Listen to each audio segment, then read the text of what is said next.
రాష్ట్రం సాధించిన తర్వాత 10 ఏళ్ళు కేసీఆర్ గారి పాలనలో బీఆర్ఎస్ పార్టీ సాధించినటువంటి విజయాల్ని, అభివృద్ధిని, వికాసాన్ని ఇలా విధ్వంసం చేయడానికి చేస్తున్నటువంటి ప్రయత్నాలకి విఘ్నాలు తొలగిపోవాలని ఈ వినాయక చవితి సందర్భంగా మేము అందరం కూడా కోరుకుంటా ఉన్నాం. ఈ ప్రెస్ మీట్లో ఉపాధ్యాయుల సమస్యలపై నిరంతరం పోరాడి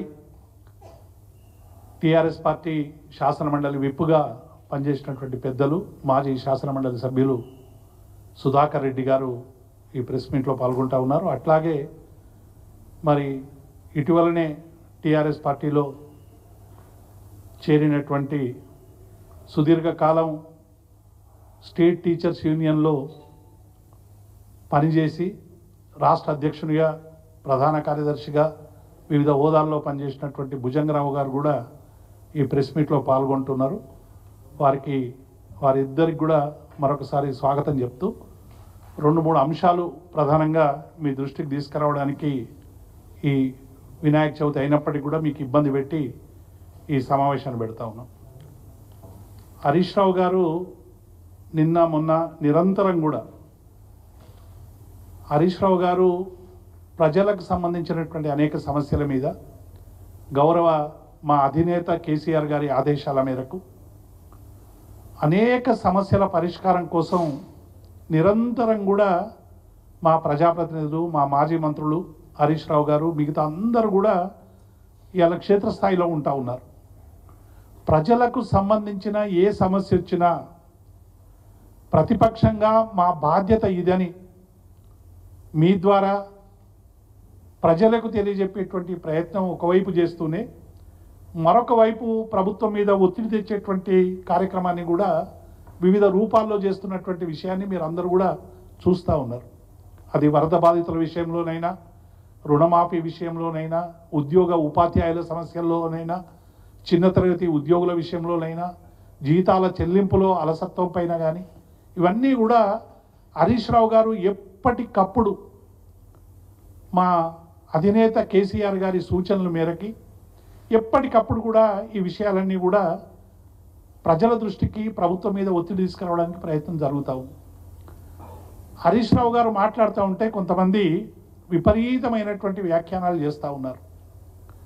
అట్లాగే కొందరు తప్పుడు కూడా అర్థం చేసుకుంటా ఉన్నారు.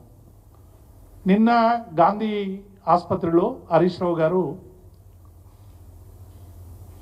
ఆదివాసీ మహిళ మీద జరిగినటువంటి దృష్టాంతాన్ని, అఘాయిత్యాన్ని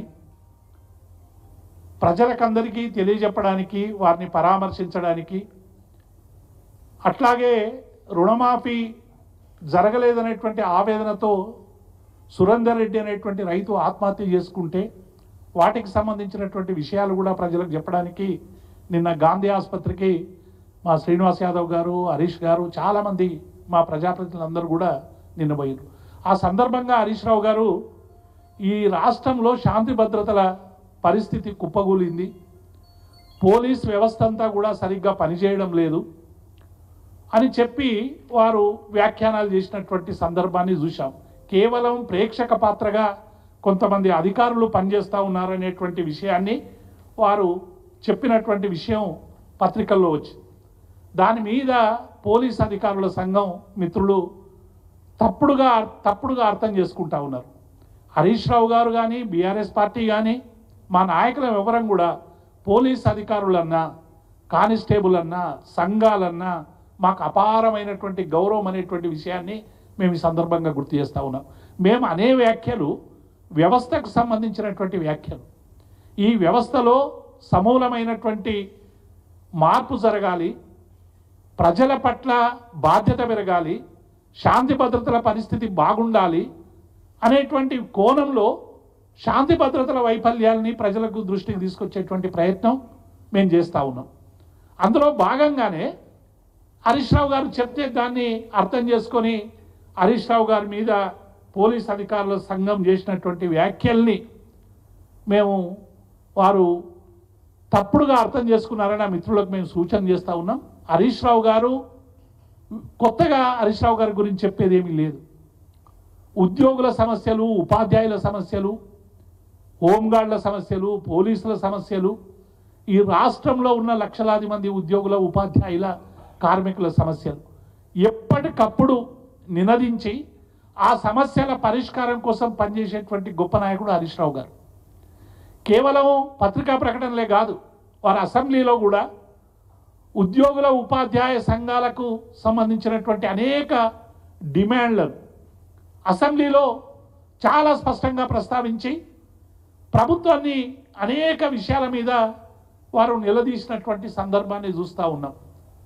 పోలీస్ అధికారులు కొందరు ప్రేక్షక పాత్ర వహిస్తూ ఉన్నారు.